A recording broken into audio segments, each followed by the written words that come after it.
Hey there, Coach Tim here, and welcome back to this blog series where I highlight common training sabotages that quickly send you down the wrong path to your goals. On my last post, I went over sabotages to weight loss, and in this post, I am discussing weight training, or more specifically, strength training. I encourage you to stay tuned to the end where I share some cool online resources and apps that can be used to aid in your training.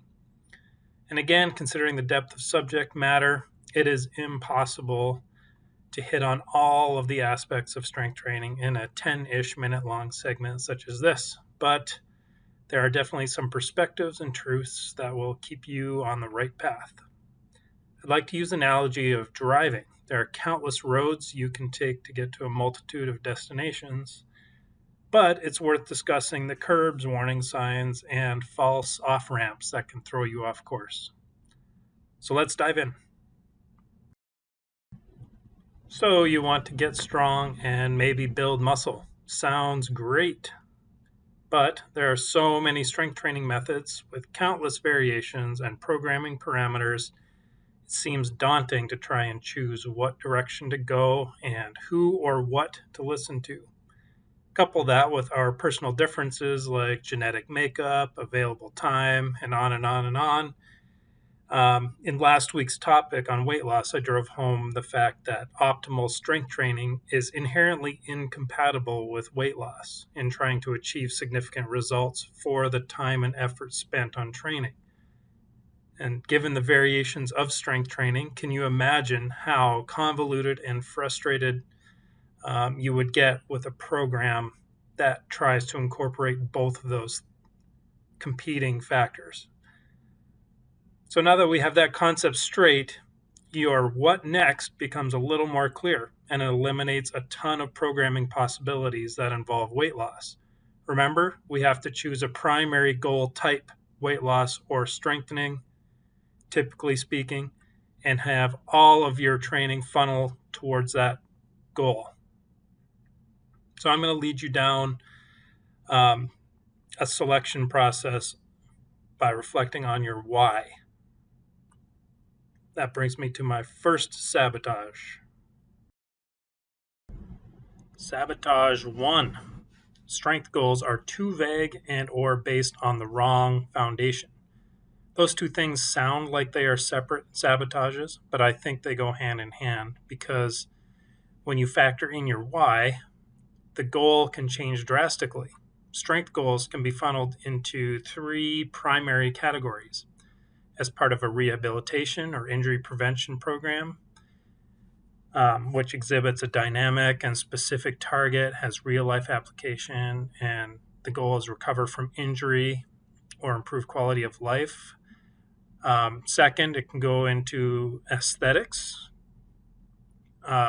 emphasis on how you look, where it too often gets into an entangled mess with weight loss and is more likely to foster an unhealthy self image or undue and unfair self criticism if things go off course with the program. And third category is health. If you train purely for health benefits, it kind of takes on a different perspective and mindset on how you treat and view yourself and your overall adherence to the program. Once you have your foundation, it can really change your specific goal and how you go about your training. For most, it will be some percentage of two or three of these factors.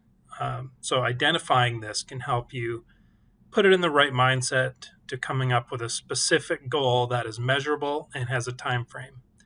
Without specificity, the training will lack structure and direction. Sabotage 2.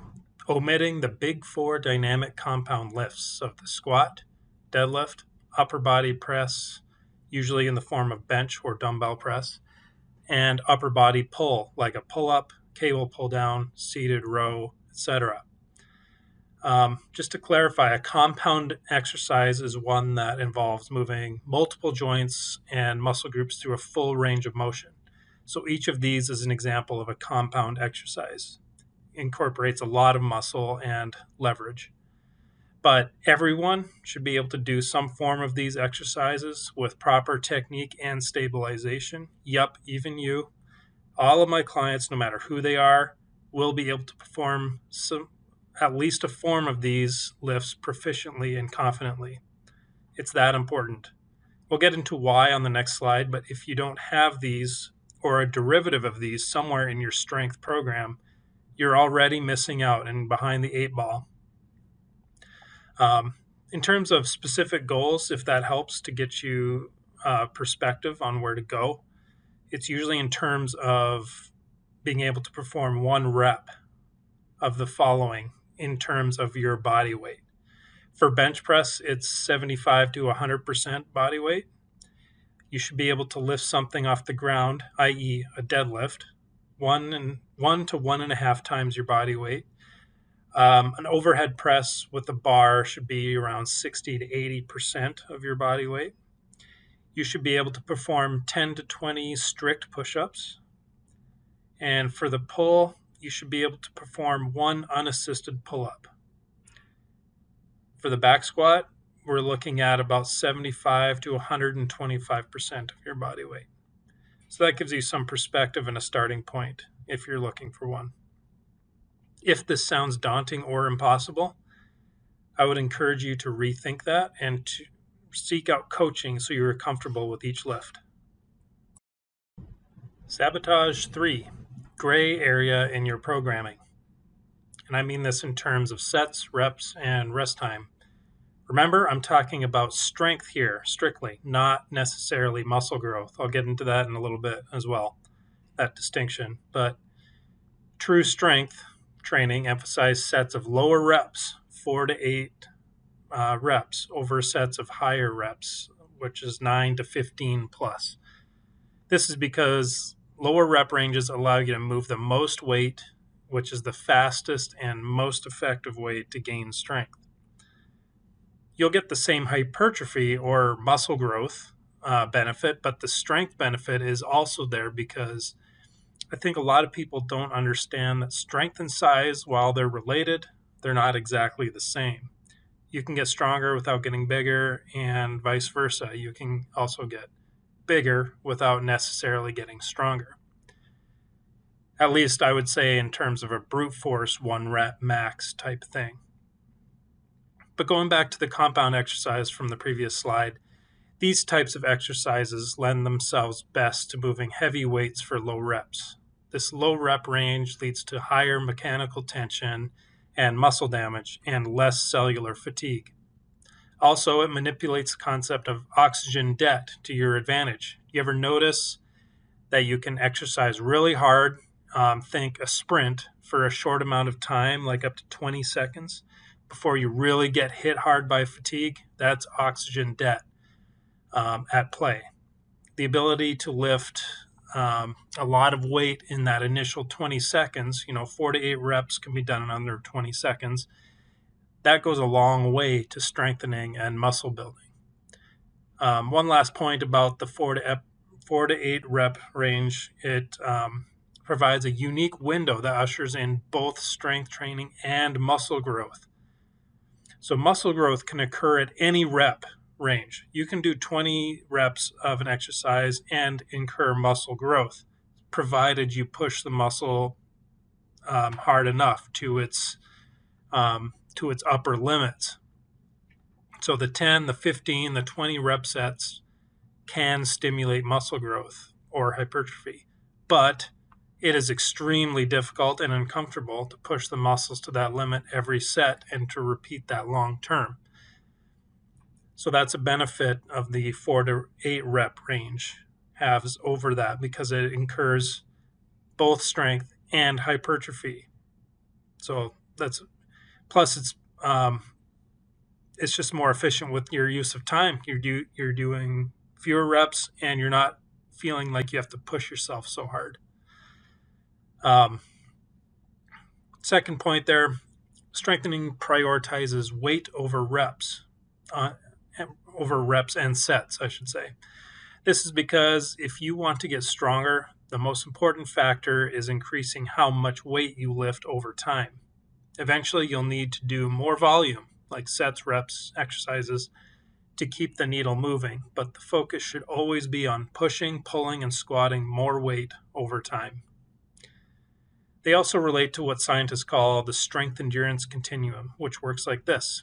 Heavy, low rep weightlifting primarily builds strength and results in higher amounts of mechanical tension and muscle damage, but less cellular fatigue.